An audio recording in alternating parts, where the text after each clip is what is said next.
Hey, good morning, friends. Brian here with Blue Ridge Christian News. Today is Monday, March 23rd, 2020.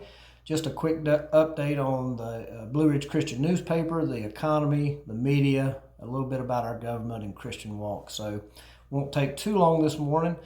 First of all, about the paper, we are moving forward with the April issue. I'm excited that we're going to get that out. So, we'll have that out the first week in April. So look forward to that. We're taking precautions for our team, using sanitizer and gloves and that kind of thing, just to make sure we're doing the right thing by the community and staying safe as well. So look forward to folks being able to get that. We're going to move forward with taking it to the churches. I had some questions about that because church people are not actually meeting together at the churches, but I just believe in faith that God's going to get us through this, and the folks will be back at their normal church in just a couple of weeks, which is about when the paper will be out. And so we're going to have it there for the folks that look forward to having it every month. And we just praise God for what He's doing with the Blue Ridge Christian News. So we continue to get calls and letters and emails about how that paper has been a witness to many folks. So anyway, that's going to be out here shortly, and we thank you for continuing to support the Blue Ridge Christian News. A little bit about the economy. As we see, it seems like some craziness going on. Obviously, the stock market's not doing so well because people have a little bit of fear.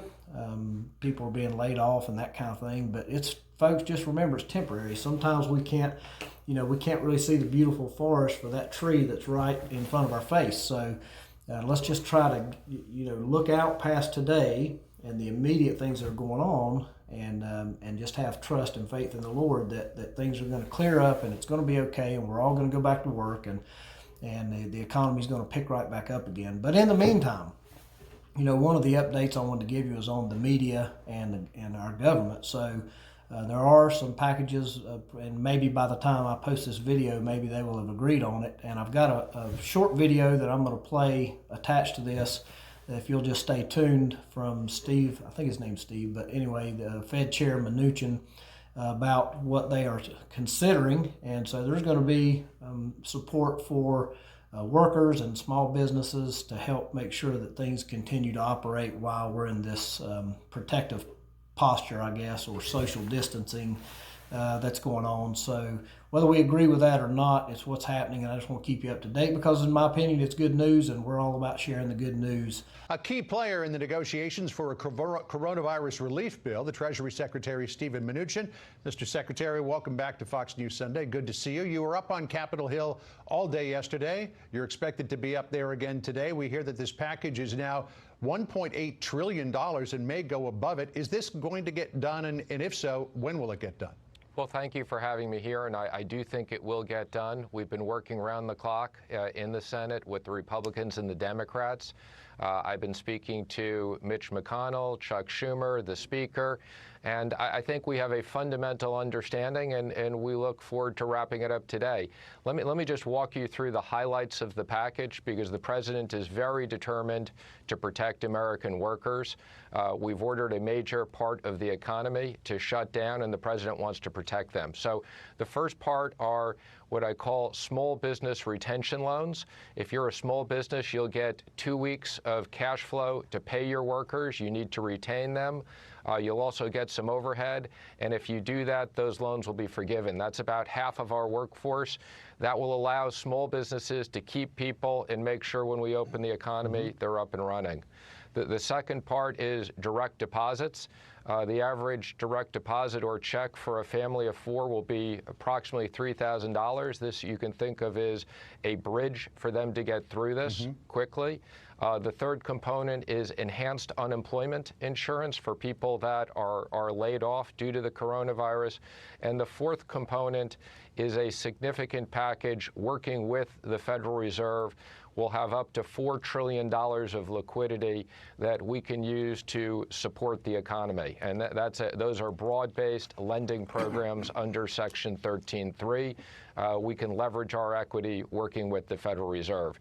And then on top of it, the President is determined. Hospitals need money. There's a very significant amount of money for hospitals and medical professionals. Okay, so that's kind of what they're proposing, and I think that's going to be a big boost to the economy and help us out. So just try not to get too focused on all the negative things that are going on out there. So a little bit about our Christian walk. Somebody had posted Psalms 91, and I read it this morning, and I thought, wow, I'm just going to read that to you, okay? Because it's pretty powerful. Obviously, it comes from Psalms 91, and I'm just going to read verses probably 1 through about 11. He that dwelleth in the secret place of the Most High shall abide under the shadow of the Almighty. I will say of the Lord, He is my refuge and my fortress, my God. In Him I will trust. Surely He shall deliver thee from the snare of the fowler and from the noisome pestilence. He shall cover thee with His feathers, and under His wings shalt thou trust. His truth shall be thy shield and buckler. Gosh, just think about that. Just think about just hiding under the wings of the Lord. That's quite a promise there, folks. Thou shalt not be afraid for the terror by night, nor the arrow that flieth by day, nor for the pestilence that walketh in darkness, nor for the destruction that wasteth at noonday. 1,000 shall fall at thy side, and 10,000 at thy right hand, but it shall not come nigh thee. Only with thine eyes shalt thou behold and see the reward of the wicked, because thou hast made the Lord, which is my refuge, even the Most High, thy habitation. So I'm going to stop there at verse 9, but I think you understand what the promise is there, folks. If we walk close to the Lord and abide in Him, He is certainly going to take care of us, and I trust and believe in that. So that's the update for today, and we'll get back to you again here in the couple of days with what's going on and try to keep you informed. And as always, we thank you so much. May God bless you and your family.